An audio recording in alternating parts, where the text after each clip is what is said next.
Organoids have tremendous potential for precision medicine in cancer. These 3D models are ultimately samples which have a very high correlation to the actual physiological state that you're trying to understand.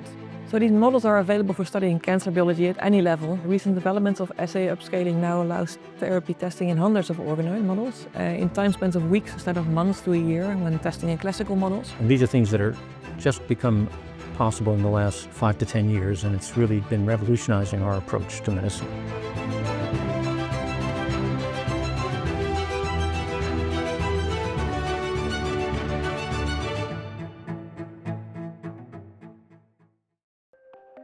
For over half a century, scientists have used human cell lines to study complex biological processes and diseases. Traditional cancer models are by and large based on cell lines, which are immortalized models, so are cancer cells which were modified to be able to grow pretty much forever in culture and on plastic. Now, obviously, this is very different from what happened to a tumor in a patient, right? Solid tumors grow as three-dimensional entities in the bodies, and within that pattern are important biological features which we want to be able to represent and maintain as we develop these models, both to study and understand the biology better, but also truly for precision medicine applications. Today, there's been a bit of a shift, I would say, in the last 2 years, utilizing 3D models in drug discovery and also in translational clinical research. This shift has driven researchers to adopt organoids, advanced models that capture biological complexity and patient-specific features essential for precision medicine. So organoids are very advanced 3D cellular structures we grow in the lab. So we establish them from adult stem cells. In the case of a tumor, we grow them from tumor stem cells. And then when we keep them and we use them in the right condition and also with the right expertise, they are clinically translational models that we can use to model drug responses from patient to patient. These 3D models are ultimately samples which have a very high correlation to the actual physiological state that you're trying to understand. In contrast to traditional cell cultures, the organoids are very highly resemble the original patient tumor. The drug responses found in vitro therefore mimic the responses that we find in the clinic. And as we try to use these models for precision medicine, having the ability to maintain that three-dimensional environment is truly crucial. Precision medicine to me is about specificity. It's about enabling clinicians to deliver a specific therapeutic regime to a specific pathobiology state. So I think organoids can play a vital role in that because they are models that can so accurately predict the clinical drug response in a relatively fast and cheap way. And this allows us to actually improve the preclinical pipeline by including large-scale preclinical trials in organoids, by subsequently running more targeted clinical trials, by including more patients that actually have a chance of success. But what led to the development of organoids, and what developments made them a reality? Well, it was the advent of stem cell biology and stem cell technologies. Thanks to advances in stem cell biology, researchers have developed two main approaches for creating organoids.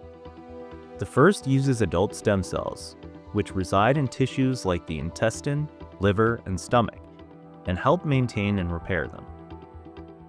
In a major breakthrough, Dutch scientist Hans Clevers and colleagues showed these cells could be grown in the lab.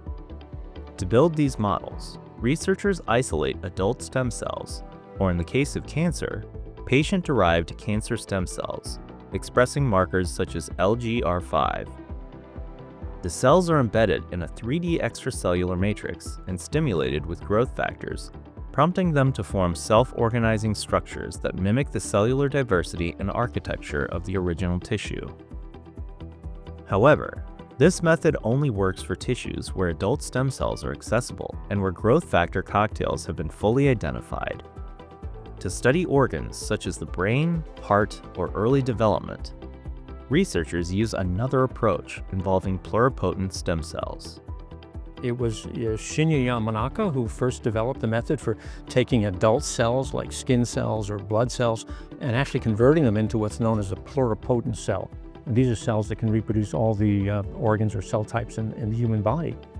Similar to the adult stem cells, pluripotent stem cells can be isolated and used to grow organoids when placed in a supportive environment, such as an extracellular matrix, and exposed to signals that mimic early development. They also have the advantage that you can make these organoids from patients with diseases. And that allows you to model those diseases in vitro or in a dish and actually study both treatments for the disease and the mechanisms of the disorder. One of the most active areas of organoids use is for disease research and drug development. You can use these 3D models to create something called a tumoroid. And a tumoroid is a 3D model which is derived from a cancer sample. And that allows us to then develop these models and test therapeutics against them. And this makes the organoids great avatars actually for drug developmental purposes, because we can predict if a drug will be efficacious, but also how it does so, and in which patients, and importantly in which patients it will not. These 3D models can be used in two ways generally in precision medicine. They can be used on the first side to understand more specifically the mechanism of action. So being able to look at the model, understand what is actually the pathobiology of the model that you're looking at, and then create a target related to that mechanism of action. They also allow scientists to study how tumors interact with their environment. In addition to allowing us to investigate tumor heterogeneity, organoids are also very useful when we want to study different types of cells. And so we can develop co-culture models that allows us to investigate, for example, the interaction of the immune system with tumor organoids, or the interaction with malignant fibroblasts and tumor organoids. And because organoids can be grown from healthy tissue as well, researchers can use them to compare normal and cancerous cells side by side. Something where organoids as a preclinical model are unique in is that we also have normal organoids available, generated from normal tissues. And this actually poses a great opportunity, for example, in neoantigen identification, so you can compare the normal with a tumor organoid. And also in testing for on and off target effects, which can be particularly important for antibody discovery pipelines. But organoids don't just replicate the disease. They also reflect important aspects of the patient they came from. Another advantage of these organoids is that they come from individuals, and those individuals are very different from each other. There's a thing we call genetic background, so even multiple patients with the same disease don't always have exactly the same developmental trajectory, and we can see those differences in the organoids. That variability can make disease modeling harder since each organoid is slightly different. But it also lets researchers personalize the data and offers insights into how the disease may affect that specific individual. Scientists use organoids to study disease and development. Dr. Kriegstein uses them to understand brain formation and its disorders. My primary interest is in brain development, and we've been focusing the last decade or more on human brain development and its associated diseases, including neurodevelopmental disorders like autism, schizophrenia, major cortical malformations. And so we're looking at the basic mechanisms of brain development as well as features that are relevant to disease. We're very interested in early stages in brain development. And so when things go wrong at those early stages, they can have really devastating consequences. And so there are what we call major cortical malformations. Disorders like lissencephaly, where the brain, instead of its normal folded surface, is smooth, or lissencephalic it's called. And those patients, unfortunately, are really very severely impacted. Other conditions like autism and schizophrenia are more subtle, but likely begin at these early stages too. But using organoids, Dr. Kriegstein's team can model how these disruptions emerge. They're also utilizing organoids as a new way to study brain evolution that wasn't previously possible. To study human-specific features of the brain, you really have to see something that differs between human brain and our nearest living relatives, which are the chimpanzees. However, for developing chimpanzees, we really have no access to tissue. There are no sources for fetal chimpanzees. So instead, we're turning to organoids because they do mimic early fetal stages of development. And we can grow them from skin cells or blood cells from chimpanzees or great apes or other monkeys Dr. Kriegstein's lab uses organoids from humans and non-human primates to study brain development and uncover human-specific traits that may contribute to disorders like autism and schizophrenia. He's also leading major collaborations to further map and understand the brain. Our lab is also heavily involved in what's known as the NIH Brain Initiative, and there's a part of that that's coming up with a part list for the brain, human brain. We don't even know the total number or type of cells you find in the adult human brain. Since Dr. Kriegstein's lab focuses on the developing human brain, many of these cell types are transient and only appear briefly during early development and are gone before birth. These short-lived cells and structures aren't found in the adult brain, making them more challenging to study. And so we're trying to come up with a list of those cell types. Where are they? When do they show up? When do they disappear? What brain regions are they found in? And then ultimately, what diseases might they be associated with? And so that's a bit of a challenge, but we're working on it right now, and we have collaborators around the country, and we're very excited about the progress. In the course of their work, Dr. Kriegstein's team has often encountered unanticipated discoveries. One of those has to do with brain tumor, glioblastoma in particular, a very devastating disease of mostly adult brain. But it turns out that one of the progenitors that we've discovered that produces cell types in the fetal brain, the developing brain, seems to, we think, also be responsible for the cell types that are produced abnormally in glioblastoma, this brain tumor later in life.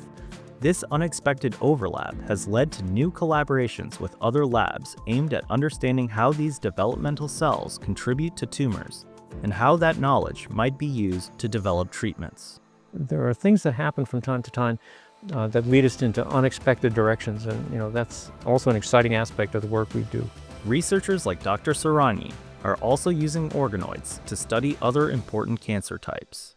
We work closely with our team of physicians here at UCLA to obtain clinical samples from patients that are diagnosed with a rare cancer undergoing surgery. We take these samples, we actually move them to the lab where we dissociate the tumors and then immediately generate tumor organoids using our mini-ring platform for drug screening. Recently, Dr. Sarani and her team published 2 innovative studies using organoids. One focused on modeling benign tumors, the other on aggressive sarcomas. In addition to being able to capture a lot of the features of a patient tumor organoids are really good because they allow us to also model diseases that may be slow-growing or even entirely benign. These cutaneous neurofibromas are non-cancerous but cause serious quality of life issues. Sarani's lab created organoids that retain the complexity of these tumors, making drug testing possible for the first time. What we have done in this paper, we have obtained surgical samples from patients undergoing removal of these skin tumors and develop patient-derived tumor organoids. We have found conditions that allow us to truly maintain all these different cell types alive. As we know, they are critical components, and as we try to develop treatments for this condition, we want to make sure that this heterogeneity is faithfully recapitulated within the models. The second study focused on a much more aggressive cancer, sarcomas, a rare and highly variable group of tumors with over 100 subtypes. What we have shown in this paper is that there are sometimes similarities in the way that a certain subtype of sarcoma responds to treatment, but also that there are individual differences. And so what that means is that even though you may find a drug regimen that works fairly well for the majority of the patient with a certain sarcoma diagnosis, there will always be individuals that may end up actually having the same diagnosis but truly not responding to that drug. While organoids have been used to predict drug responses in carcinomas, Dr. Sarani's work is now showing their potential to personalize therapy for sarcoma patients as well. We were able to see fairly good correlations between the way that tumor organoids responded or actually were incredibly resistant to therapy and the way a patient actually ended up responding clinically. And so this is very encouraging and truly motivated us starting our very first clinical trial based on tumor organoids in the context of osteosarcoma. While organoids are important components of the precision medicine workflow, pairing them with complementary tools can further extend their impact. As a rule of thumb, I would say any technology used to study patient tumor samples can also be used to study organoids. So we generally do a very deep characterization of our organoids already as a starting point. So we include RNA sequencing, whole exome sequencing, HLA genotyping as a standard. We've started to also implement proteomics analysis. Microscopy is being leveraged in precision medicine, especially in the context of these 3D models like organoids or tumoroids, as a screening approach. So for example, by using high-quality imaging analysis, the organoid cells closely resemble the ones present in a tumor, including the growth factor receptor expression level, the recycling of the receptors, the pathway sensitivities, and all those determining factors for the tumors. Various types of imaging technologies are now being used to study the different conditions of these models. The technology that I'm most excited about in the context of organoids or tumoroids is light sheet microscopy. Light sheet microscopy is an approach that allows us to acquire a volume of data. So instead of looking at a flat XY plane, we're looking at that plane in a way that allows us to acquire X, Y, and Z very rapidly. Light sheet microscopy allows researchers to capture large volumes of data quickly while minimizing damage to the sample through low phototoxicity. But patient tumors are highly heterogeneous, and organoids help model that complexity. Screening them at scale has been very difficult. Recently, Dr. Sarani developed a mini-ring organoid platform that overcomes this by making 3D cultures compatible with automated tools. In order to overcome the challenges with growing tumor organoids in 3D, we have developed a unique platform that entails growing cells at the periphery of the well. So instead of using the center as conventional 3D culture models do, we have our cells growing around the rim of wells in 96 well plates. By leaving the center of the well empty, researchers can use existing robotic systems for drug screening, which enables a hands-off, robust workflow. Our mini-ring platform allows us to perform screening in a very robust manner, and which is critically important as you are planning to use organoid-based data to guide decision-making. This technology has also seen recent developments.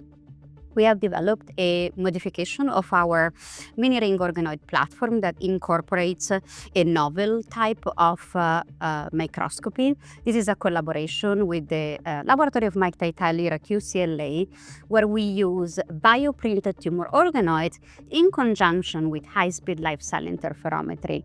This approach makes it possible to track individual organoids by measuring their weight, revealing how each one responds to therapy. In addition to these innovative technologies, researchers like Dr. Kriegstein are using next-generation sequencing to study the differences between organoids and human samples that his lab receives. We can analyze them on a single-cell level due to some really cutting-edge technology that's been really inspiring and awesome. The ability to do single-cell RNA sequencing, looking at the genes expressed by each individual cell at in our case, any given stage of development or state of the cell. And so that's an incredible high-resolution picture of what's going on in human brain development. Organoid research has also benefited from numerous advancements that have improved their applications and enabled deeper biological insights. Artificial intelligence is also making an interesting contribution to the work we're doing.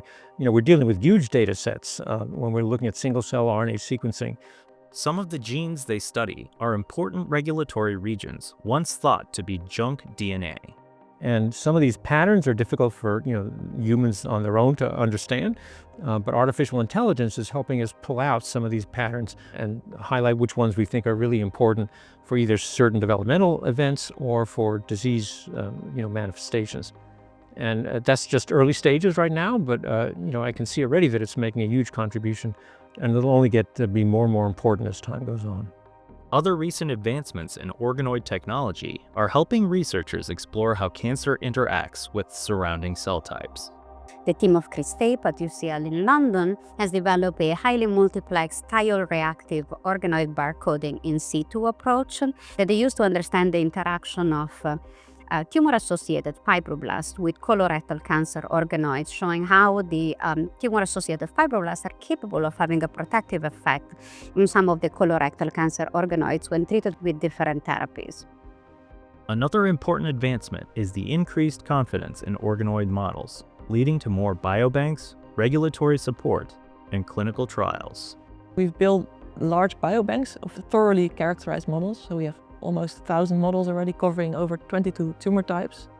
And we have them for primary, metastatic and recurrent tumors, also resistant tumors, and where the resistance models are not available, we genetically engineer them ourselves. The FDA Modernization Act, which was passed in December of 22, shows that there's a conviction behind these models, because it now allows therapeutic development companies to utilize 3D models rather than using animal models in their clinical trials. More recently, the FDA announced a plan to replace animal testing for monoclonal antibody therapies and other drugs with methods such as organoids and AI-based simulations, aiming to improve safety, reduce costs, and speed up drug development. If we can confirm that tumor organoids are able to predict responses in controlled settings, that's where they will become an effective tool for precision medicine, a great biomarker to understand responses of drugs, but also a very useful tool as companies try to develop novel molecules. As organoid technology matures, the scientific community has an optimistic outlook on its future in precision medicine. So first off, I think that the scale of organoid studies will rapidly increase, and study timelines and cost will therefore also decrease along. So the organoids will then more and more replace 2D cell lines in the early drug discovery and throughout the whole pipeline, even in large throughput screens. Moving forward, we're going to see more clinical trials critically evaluating how well organoids recapitulate clinical responses, and this is fundamental evidence we need for organoids to become a staple of precision medicine in cancer. The industry is more and more adapting organoids into their pipelines, and it will be more common, I think, to actually test those drugs on the large organoid panels. And then before moving to in vivo studies, or even directly into clinical trials. It's an extremely exciting time based on the progress we've already made. The insights and discoveries that we're making almost every day in terms of gene expression and cell types and how they interact and how they're related to disease mechanisms is one of the most exciting times in my scientific career. These complex co-culture capabilities will keep increasing over the years, and then we can make more and more cell types added, and the complexity, bringing the models even closer and closer to understanding every aspect of tumor biology. This is just beginning now, but it's going to improve as the technology improves. We're very excited about what the future looks like. We hope to contribute to that future as well. Organoids are transforming how we study disease and develop therapies by bringing research closer to the patient. Up next, we turn to another essential tool in precision medicine, flow cytometry.